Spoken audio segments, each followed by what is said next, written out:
I was trying to figure out who I was and how that could be fixed, something like that. I started to pay very careful attention to what I was saying. I don't know if that happened voluntarily or involuntarily, but I could feel a sort of split developing in my psyche, and the split, and I've actually had students tell me the same thing that has happened to them after they've listened to some of the material that I've been describing to all of you. But I split into two, let's say. And one part was let's say the old me that was talking a lot and that liked to argue and that liked ideas. And there was another part that was watching that part, like just with its eyes open and neutrally judging.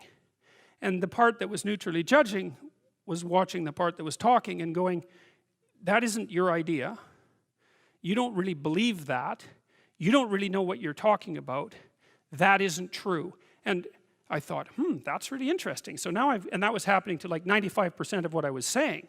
And so then I didn't really know what to do. I thought, okay, this is strange. So maybe I've fragmented, and that's just not a good thing at all. I mean, it wasn't like I was hearing voices or anything like that. I mean, it wasn't like that. It was, well, people have multiple parts. So then I had this weird conundrum. It was like, well, which of these two things are me? Is it the part that's listening and saying, no, that's rubbish, that's a lie, you're doing that to impress people, you're just trying to win the argument, you know. Was that me, or was the part that was going about my normal verbal business me?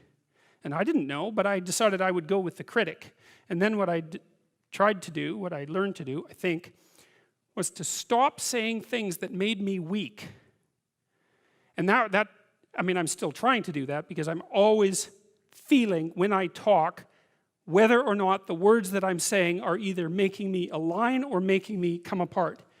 And I think the alignment, I really do think the alignment I think alignment is the right way of conceptualizing it, because I think if you say things that are as true as you can say them, let's say, then they come out of the depths inside of you. Because we don't know where thoughts come from. We don't know how far down into your substructure the thoughts emerge. We don't know what processes of physiological alignment are necessary for you to speak from the core of your being. We don't understand any of that. We don't even conceptualize that, but I believe that you can feel that. And I learned some of that from reading Carl Rogers, by the way, who's a great clinician, because he talked about mental health in part as a coherence between the spiritual or the abstract and the physical, that the two things were aligned.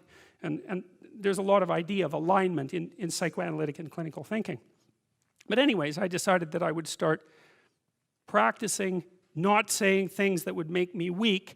And what happened was that I had to stop saying almost everything that I was saying. I would say 95% of it.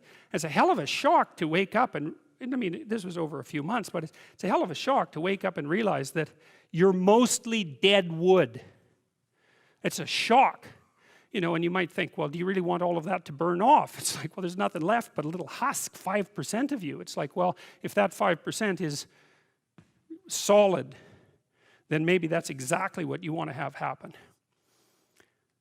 Well, so I told you that story as an elaboration of this line. And God saw that the wickedness of man was great in the earth, and that every imagination of the thoughts of his heart was only evil continually. It's a question worth asking. Just exactly what are your motives? Well, you know, maybe they're purer than mine were, and it's certainly possible. I don't think that I'm naturally a particularly good person. I think I have to work at it very, very hard. And I don't necessarily think that everyone is like that. But some people are worse than that, and everyone's like that to some degree. So it's worth thinking about. Just how much trouble are you trying to cause?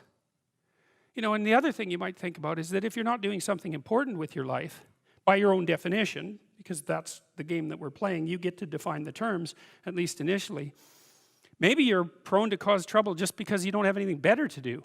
Because at least trouble is more interesting than boring. You know, that's something you learn if you read Dostoevsky. Dostoevsky knew that extraordinarily well.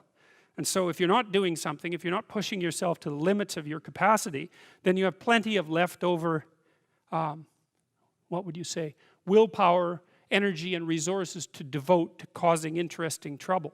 And so Well, so I would say this is also an archetypal scenario. God saw that the wickedness of man was great in the earth, and that every imagination of the thoughts of his heart was only evil continually. That's something to meditate on. And it's not self-destructive, because what it is an attempt to, it's like the diagnosis of an illness. It's like if that does happen to be the case for you, or to some degree, maybe it's only 10% of you or something, or maybe it's 90%, well then, coming to terms with that is excellent, because then maybe you can stop doing it. And what would be the downside to that?